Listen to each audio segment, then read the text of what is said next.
आज के इस वीडियो में बात करने वाले हैं अनुगमन वेग तथा वैद्युत धारा में क्या संबंध होता है और इसी के रिलेशनशिप को समझेंगे कि इस प्रकार से ये फॉर्मूला डिराइव होकर के निकलता है। I = NE/VDA। अक्सर ये एग्जाम में पूछा जाता है, चाहे यूपी बोर्ड की बात हो या सीबीएसई बोर्ड की बात हो, तो दोनों में ये टॉपिक इंपॉर्टेंट है। तो चलिए देखते हैं कैसे क्या है। यहाँ पे सबसे पहले हमको रिलेशनशिप दिखाना है किसके किसके बीच में। अगर बात करें तो अनुगमन वेग तथा वैद्युत धारा में, यानी रिलेशनशिप बिटवीन या relation between drift velocity and electric current के बीच में, यानी हमको ड्रिफ्ट वेलोसिटी VD और उसी के साथ साथ I के बीच में रिलेशनशिप बताना है। इनमें क्या रिलेशन निकल के आएगा, उसको रिलेशन को निकालने से पहले हमारे दिमाग में क्या होना चाहिए, एक ऐसा कंडक्टर होना चाहिए, चालक होना चाहिए जो क्या हो, धातु का हो, मेटल का हो। उसमें क्या हो जाएगा, इलेक्ट्रॉन होंगे। कौन से इलेक्ट्रॉन होंगे, मुक्त इलेक्ट्रॉन होंगे, जो उसमें ऊर्जा को पा करके अनियमित क्या करते हैं, गति करते रहते हैं। उस चालक के अनुप्रस्थ काट का जो क्षेत्रफल है वो कितना होना चाहिए, A होना चाहिए। ये हम सपोज कर लेंगे यहाँ पे कि इस चालक का जो एरिया होगा अनुप्रस्थ वाला, यानी क्रॉस सेक्शनल एरिया, वो कितना है, A का है। इसमें कुल कितने इलेक्ट्रॉन होंगे प्रति एकांक मीटर क्यूब में या प्रति एकांक आयतन में, कितने इलेक्ट्रॉन अवेलेबल होंगे, फ्री इलेक्ट्रॉन, वो हमने कितना सपोज कर रखा है, n। ठीक है। उसी के साथ साथ इस चालक की जो लंबाई हम सपोज करके रखे हैं कितना है, PQ की जो लेंथ है वो कितना है, l है। और अगर इसको क्या कर दिया जाता है, किसी V वोल्ट के सेल से कनेक्ट कर दिया जाता है, विभवांतर आरोपित कर दिया जाता है, तो जो इलेक्ट्रॉन अभी अनियमित गति कर रहे थे उन इलेक्ट्रॉनों पर क्या होता है, एक वैद्युत बल काम करने लगता है। किसकी वजह से, यहाँ पे वैद्युत क्षेत्र आरोपित हो जाने के वजह से। E वेक्टर यहाँ का क्या है, वैद्युत क्षेत्र की तीव्रता जो प्लस से माइनस की तरफ होती है, तो उसके विपरीत दिशा में इलेक्ट्रॉन क्या करेंगे, गति करना शुरू कर देंगे। और कितनी वेग से गति करेंगे ये हम पहले ही सपोज करके रखे हैं, VD। यहाँ अनुगमन वेग उत्पन्न हो जाएगा इलेक्ट्रॉनों में, वो कितना है, VD है। ठीक है। ये सारी बातों को सपोज करने के साथ साथ हमने ये भी सपोज कर लिया इस सेल से कितना पोटेंशियल अप्लाई किया गया, V का। इसमें जो करंट जनरेट हुआ वो करंट कितना है, I का है। ठीक है। यानी प्लस से माइनस की तरफ हमें जानते हैं करंट का डायरेक्शन होता है, तो उसी डायरेक्शन को हमने यहाँ इस फिगर में क्या किया, रिप्रेजेंट करके रखा हुआ है। चलिए अब आगे बढ़ते हैं। क्या है, सबसे पहले इस चालक के आयतन की बात कर लें। इस चालक का आयतन कितना होगा, ये चालक क्या है, एक वायर है। उस वायर का जो आकार होगा वो कैसा होगा, बेलनाकार होगा। सपोज कर यही क्या होगा, बेलन हो, सिलेंडर हो। इस सिलेंडर का ये क्या है, क्रॉस सेक्शनल एरिया हमको पता है A है, और इसकी लंबाई भी पता है कितना, l है। तो cross sectional area into height वही l, यानी A इंटू L क्या हो जाएगा, यहाँ का वॉल्यूम हो जाएगा, आयतन हो जाएगा, A इंटू L हो जाएगा। ठीक है। E इंटू L यहाँ का क्या होगा, क्रॉस सेक्शनल एरिया होगा। और आगे अगर हम बात करें चालक में उपस्थित इलेक्ट्रॉन, हमने पहले ही सपोज करके रखा है कि इसके प्रति एकांक आयतन में, per unit metre cube volume में कितने इलेक्ट्रॉन अवेलेबल है, n। तो पूरे चालक में कुल कितना इलेक्ट्रॉन होगा, अगर हम उसका वॉल्यूम जान जाएं, टोटल वॉल्यूम कितना है, तो उसमें n से अगर हम मल्टीप्लाई कर देंगे तो पता चल जाएगा कि इस टोटल कंडक्टर में कुल कितने इलेक्ट्रॉन होंगे। तो वही काम किया गया। ये क्या है, AL वॉल्यूम है, और इसके पर वॉल्यूम में, यानी पर यूनिट वॉल्यूम में कितना इलेक्ट्रॉन अवेलेबल है, n है, तो AL इंटू n को मल्टीप्लाई कर दिया हमने, तो चालक में उपस्थित कुल इलेक्ट्रॉन N हमको क्या होता है, पता चल जाता है।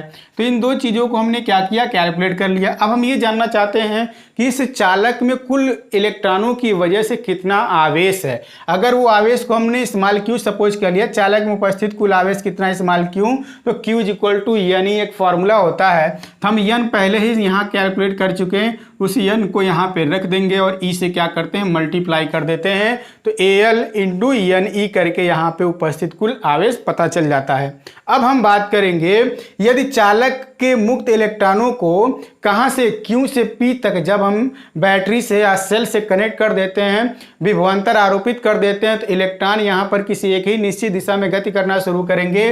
तो यहाँ के केस में Q से P की तरफ भाग रहे हैं, कितने वेग से, अनुगमन वेग VD से। तो अगर यहाँ से यहाँ तक पहुँचने में, Q से P तक पहुँचने में इलेक्ट्रॉनों को कितना समय लग जाता है, t समय लग जाता है। तो उस t को हमको क्या करना है, कैलकुलेट करना हो अगर, तो t = यानी समय बराबर दूरी बटे क्या चीज, चाल। तो समय t है, दूरी कितना होगा, कितना डिस्टेंस उन लोगों ने कवर किया होगा, स्मॉल l कवर किया होगा, और vd यहाँ पे क्या हो जाएगा, वेग यानी वहीं का ये क्या है, चाल बराबर दूरी अपन चाल हो जाएगा। इस फार्मूले से t equal to L by क्या होगा, हम लोग vd लिख सकते हैं। ठीक है सर, यहाँ अब यहाँ से क्या कर सकते हैं, vd तो हमने लिख दिया या l बाई vd। इसके बाद क्या कर सकते हैं, एक हमारे पास एक फॉर्मूला और हो जाएगा यहाँ अगर हम देखें, और I इज इक्वल टू हम ये जानते हैं Q अपान क्या होता है, T हुआ करता है। ये एक फार्मूला ये भी है। हम इलेक्ट्रिक करंट को जब भी कैलकुलेट करना चाहते हैं तो I is equal to Q upon T की बात करते हैं। ठीक है, तो विद्युत धारा इज इक्वल टू आवेश बटे क्या चीज, समय होता है। यहाँ T का मान हम पा चुके हैं, इसको हम समीकरण नंबर फर्स्ट बना देते हैं और इसको सेकेंड बना देते हैं।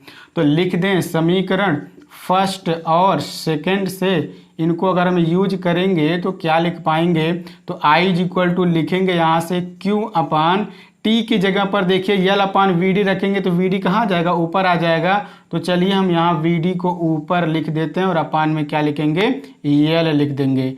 और एक काम कर लेना है, Q का मान हम इतना सब कुछ जानते हैं तो इसको भी हम क्या करेंगे, Q की वैल्यू को यहाँ टोटल यूज करने वाले हैं। तो चलिए इसको हम क्या करते हैं, लिखेंगे Q का मान, यदि यहाँ पे लिखा जाए क्या चीज़, since Q is equal to क्या है यहाँ पर AL यानी ALNE है, तो ये वैल्यू अगर यहाँ यूज कर लिए हम तो I इज इक्वल टू क्या लिखेंगे, ALNE इंटू VD अपान क्या चीज़ L। तो L से L क्या होगा, ये कैंसिल हो जाएगा।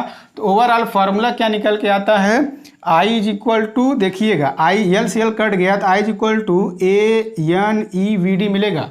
I is equal to ANEVD के फॉर्म में हम लिखेंगे और इसी को लिखेंगे I is equal to NEVDA करके। ठीक है, इसी क्रम में हम याद रखते हैं तो बिल्कुल इसी क्रम में याद करना भी बताएंगे। I इज इक्वल टू क्या चीज़, NEVDA के फॉर्म में आप क्या करिएगा, इसको याद रखिएगा। तो यहाँ हमने क्या किया, इलेक्ट्रिक करंट और अनुगमन वेग में यानी ड्रिफ्ट वेलोसिटी में रिलेशनशिप को निकाल दिया है। अब यहाँ से और भी एक चीज़ को कैलकुलेट किया जा सकता है, लेकिन यहीं से आप फिर से एक बार दोबारा समझना चाहें तो समझ सकते हैं। T is equal to L upon VD, ठीक है, और I is equal to Q upon T। हम पुराने वाले फार्मूले से क्या करेंगे, इस T के मान को यहाँ रख देंगे, रख देने के बाद से Q इज इक्वल टू इतना होता है, ये वैल्यू यहाँ इस्तेमाल किए, L से L क्या हो गया, कैंसिल हो गया। अब हमारे पास I इज इक्वल टू ये फॉर्मूला निकल करके आ जाता है। यहीं से अगर हम बनाना चाहें I अपान A के फॉर्म में, अगर हम VD इज इक्वल टू लिखना चाहें तो क्या लिखेंगे, I अपान, देखिएगा ये VD इज इक्वल टू जो ही लिखेंगे तो ये 3 टर्म आ जाएगा, नीचे क्या क्या आएगा, I अपान A को हम एक साथ लिख दिए और अपान में ही यही लिख देंगे क्या चीज़, NE लिख देते हैं। I अपान A को हम जानते हैं क्या लिख सकते हैं, J is equal to I upon A होता है, यानी धारा घनत्व is equal to I upon A हुआ करता है। तो उसको अगर यूज किया जाएगा तो क्या लिखा जा सकता है, यहाँ से यहीं पे हम J के फॉर्म में लिखेंगे, यानी VD इज इक्वल टू लिख पाएंगे J अपान क्या चीज़, NE लिख पाएंगे, यानी अनुगमन वेग तथा धारा घनत्व में हमारा जो रिलेशनशिप निकल के आता है या संबंध आता है, VD is equal to J upon NE हुआ करता है। तो ठीक है, इस तरीके से हम अनुगमन वेग तथा धारा घनत्व में भी संबंध पा गए, अनुगमन वेग तथा विद्युत धारा में भी संबंध पा गए। ये टॉपिक बिल्कुल आसान सा था। आप इसको क्या करोगे, इस फार्मूले को भी लर्न रखोगे, इसको भी लर्न रखोगे, क्योंकि ये इस पर क्या होता है, न्यूमेरिकल पूछा जाता है। तो ठीक है, मिलते हैं इसी तरीके से कुछ नए वीडियो में, तब तक के लिए दीजिए इजाजत, बाय बाय।